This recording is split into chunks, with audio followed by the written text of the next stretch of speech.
Ассалаумалейкум достар.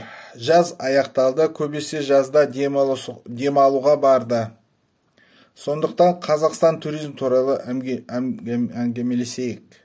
Былтыр Бурабайға машинамен көлікпен бардық біз.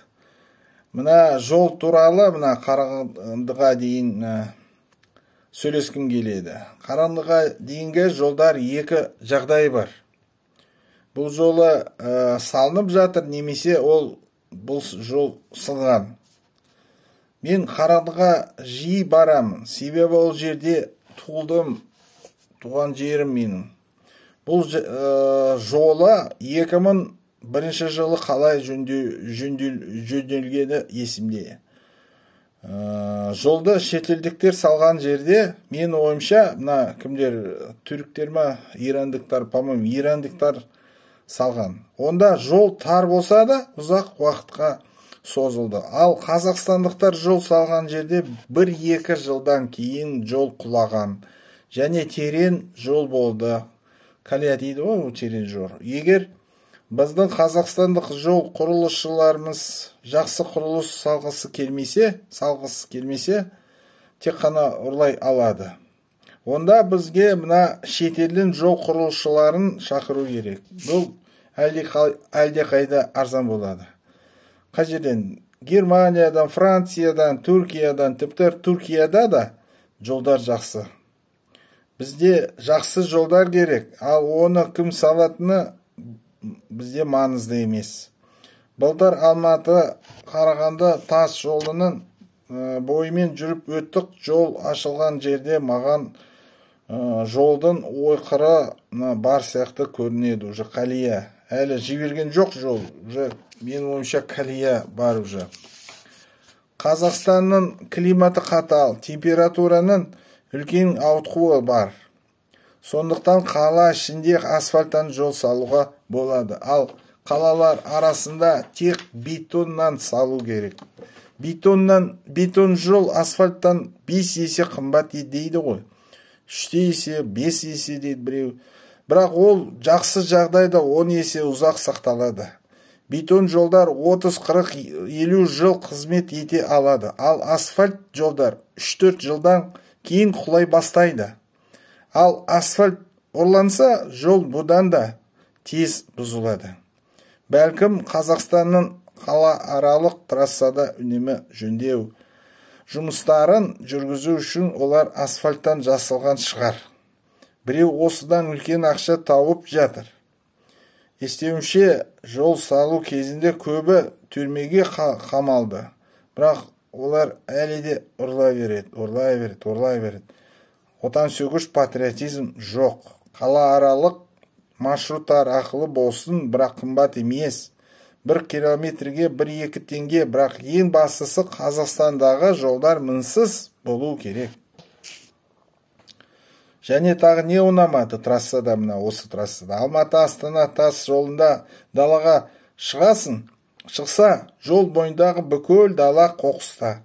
Пластикалық бөтелкелер, банкалар. Ежелгі заманда қазақ даласы ол қасиетті болған біз үшін. Әрбір қазақ қасиетті болған. Далада қоқыс тастау деген сөз болған жоқ. Біздің ата-бабаларымыз далада жаман сөздер айтқан жоқ. Ал қазір біздің кісілер далада көлікпен жүріп, терезеден қоқысты тастайды. Биыл Алакөлге бардық. Біз Талдықорғанға дейінгі жол қалыпты, ал Талдықорғаннан Алакөлге дейінгі жол жөнделуде. Асфальттан да жасалған. Сондықтан бұл жол ұзақ уақыт тұрмайды мен ойымша. Қазақстандағы ең үздік жол Астана-Бурабай трассасы. Бұл басқа жолдар, осы жол мысал.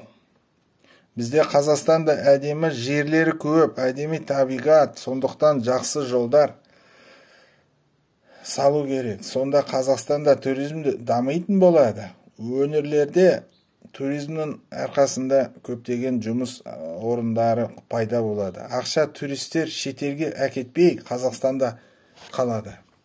Былтыр Бурабай демалыс аймағында бардық біз. Маған өте ұнады. Құрат Құдайға шүкір, Аллаға шүкір дамып келеді. Көптеген кафелер пайда болды.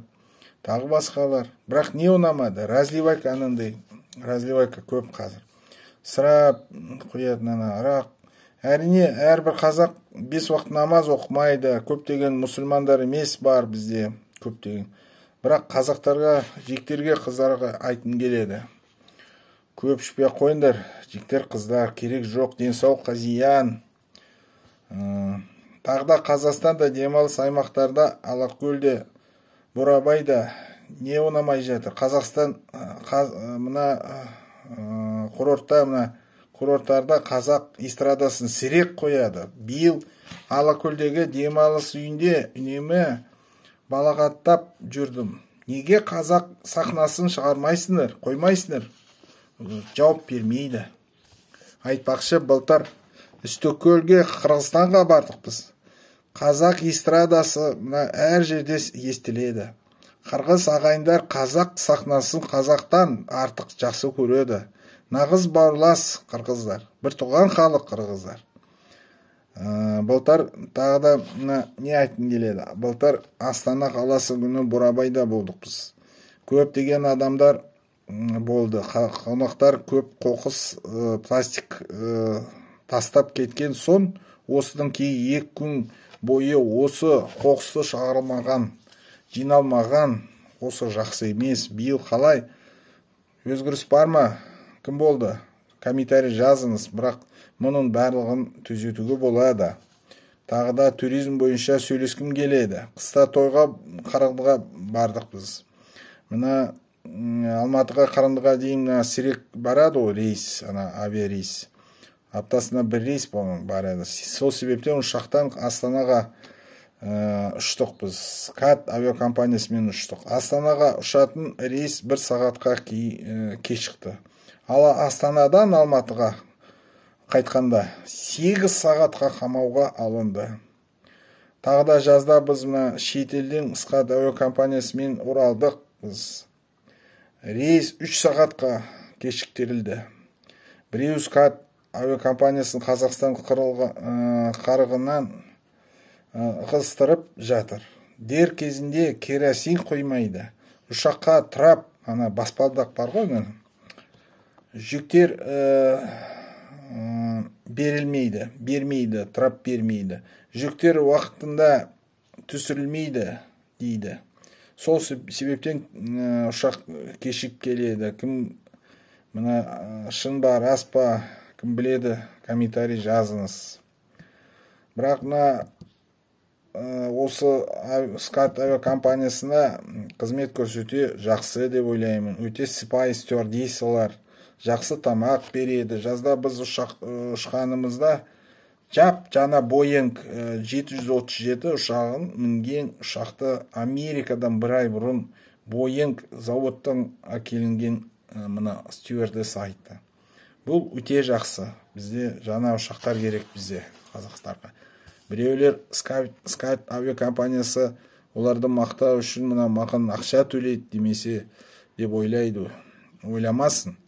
Сол себепте мен комментарий басқа айтам. Мен ұшақта болған журналды оқығанда айтын келеді. Осы журналда кейбір мақаларында олар Қазақстанда кеңес құрылысшылары мен ғалымдарының күшімен көп нәрсе салынып жасалған деп жазады.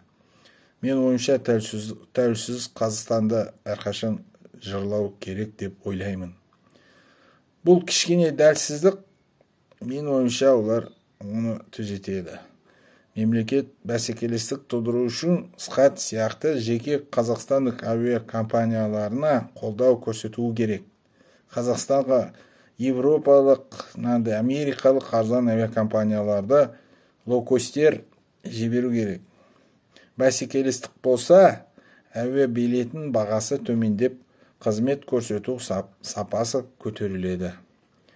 Назарыңызға рахмет, сау болыңыз.